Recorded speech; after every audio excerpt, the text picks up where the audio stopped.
une vidéo concernant l'application du théorème de Thalès. Alors, on travaille dans un triangle et on a besoin d'une droite parallèle à un côté pour pouvoir appliquer la propriété ou le théorème de Thalès pour calculer des longueurs. Ici, si on regarde notre énoncé, on connaît les longueurs des côtés RE, on connaît la longueur du segment RH, qui se correspondent dans les deux triangles, donc c'est très bien. On va pouvoir donc trouver ce qu'on appelle le coefficient de proportionnalité entre les longueurs des côtés des deux triangles. Si on connaît une autre longueur dans un triangle, on va pouvoir calculer la longueur correspondante dans le second triangle. Ici, on connaît GE, donc ce qui veut dire qu'on va pouvoir calculer la longueur du segment TH.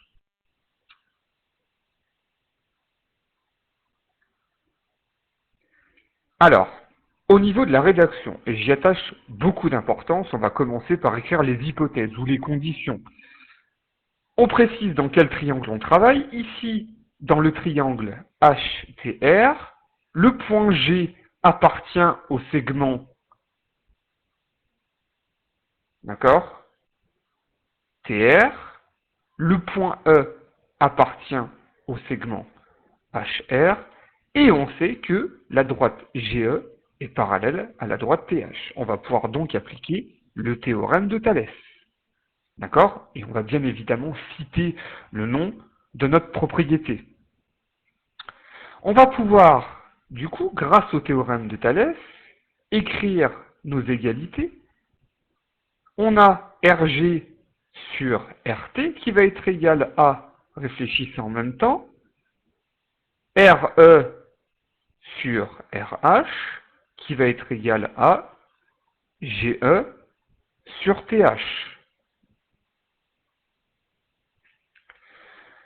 De la même manière, on peut écrire les rapports inverses, c'est-à-dire qu'on peut tout passer à l'inverse. Ça ne change rien, on peut écrire les deux sont justes. Même si j'ai une préférence pour les premières égalités.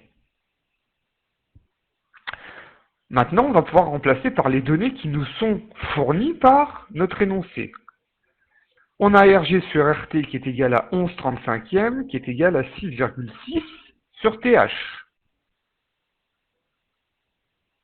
Ici, RG sur RT, nous ne connaissons pas les longueurs. Donc c'est un rapport qui va être inutile ici. On va conserver 11/35e qui est égal à 6,6 divisé par TH. D'accord?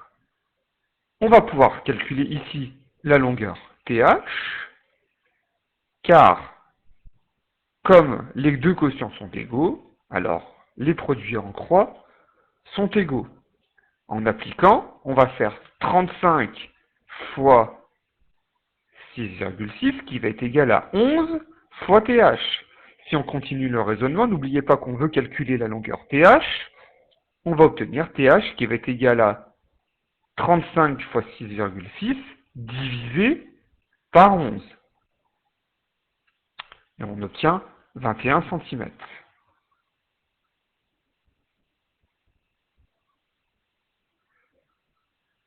Alors, je rajoute une information. Maintenant, je vous donne la longueur TR. La longueur TR est de 14 cm. Dès lors, on va pouvoir calculer la longueur RG. En utilisant les rapports qui ont été écrits précédemment, on a RG sur 14 qui est égal à 11/35e, qui est égal à 6,6/21e. Alors ici, soit vous utilisez RG divisé par 14 qui est égal à 11/35e, soit on peut utiliser RG divisé par 14 qui est égal à 6,6 sur 21.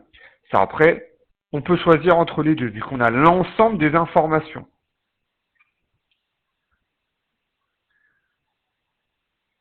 Même si, de conseil, c'est bien d'utiliser la fraction de départ. Parce que imaginez que votre calcul ici soit faux, 6,6 le 21 qu'on a trouvé tout à l'heure, donc ça voudra dire que votre calcul à l'arrivée, il sera erroné pour RG. Donc utilisez mieux la fraction de départ. De la même manière, on va poser notre produit en croix.